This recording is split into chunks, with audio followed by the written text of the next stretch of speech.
Hello guys, welcome back to my channel smart girl study channel. जैसा कि आप सभी जानते हैं कि हमारी हड़प्पा सभ्यता, सिंधु घाटी सभ्यता कितनी उन्नत अवस्था में थी। उनके कुछ स्थान, उनके कुछ सामाजिक, आर्थिक और धार्मिक जीवन के बारे में, राजनीतिक जीवन के बारे में आज हम बात करने वाले हैं। तो पहले मैं बता देती हूँ उनके कुछ स्थान। तो सबसे पहला आप जानते हैं हड़प्पा 1921 में दयाराम साहनी ने इसकी खोज की थी।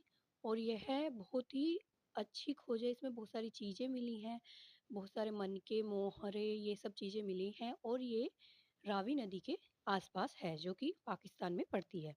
मोहनजोदड़ो 1922 में राखलदास बैनर्जी ने इसकी खोज की थी। और इसमें एक विशाल स्नानागार भी है, और ये सिंधु नदी के पास है। चुन्होदड़ो, इसकी खोज 1934 में M.N. गोपाल मजूमदार ने की थी।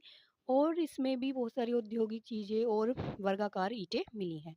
चौथा है हमारा लोथल, जो गुजरात के अहमदाबाद जिले में है। इसमें दो दुर्ग हैं, एक शासक लोगों का, एक सामान्य लोगों का।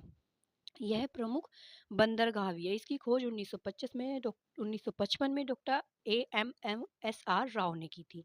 राखीगढ़ी, जो हरियाणा के हिसार जिले में स्थित है, इसे 2012 में ग्लोबल हेरिटेज फंड ने ऐसी विरासत की सूचियों में शामिल किया है जो नष्ट होने वाले हैं। कालीबंगा, राजस्थान के गंगा नगर जिले के घूगड़ नदी के बाएं तट पर है। इसकी खोज 1951 में अमलानंद घोष द्वारा की गई थी।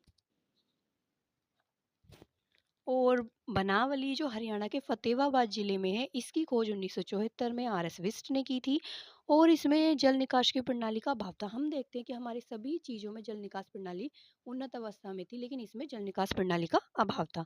धौलीवीरा, यह गुजरात के कच्छ जिले में 1967 JP जोशी ने इसकी खोज की थी। और इसमें जल निकास प्रणाली अच्छी थी। और इसमें जो हमारे नगर है वो 3 भागों में विभाजित, एक दुर्ग भाग, मध्यम भाग और निचला भाग। धौलीवीरा हड़प्पा सभ्यता के एकमात्र स्टेडियम, खेल का मैदान भी यहाँ मिलता है। हमारा सामाजिक जीवन के बारे में बात करते तो महिलाएं भी उन्नत अवस्था में थी। और ऐसा कभी कभी हमें ऐसा झलक दिखती है कि ये मात्र सत्तात्मक था, क्योंकि इसमें कुछ लिपस्टिक की शेडें, साज सज्जा के सामान और बहुत सारी ऐसी चीजें मिलती हैं। राजनीतिक जीवन वही, ये राजतंत्र तंत्रात्मक था।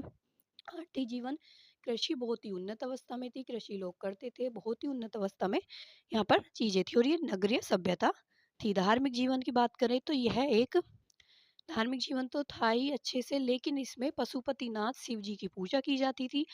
और पशुपतिनाथ शिव जी की पूजा, अग्नि, इंद्र, इन सब चीज़ों के भी करते थे, लेकिन ज़्यादा मेंस पशुपतिनाथ थे। और आपको अगर इसमें कोई डाउट बचा हो, कोई चीज़ें बताई हो, मैंने शॉर्ट्स में बहुत ही अच्छे से सिंधु घाटी सभ्यता समझाने की कोशिश की है।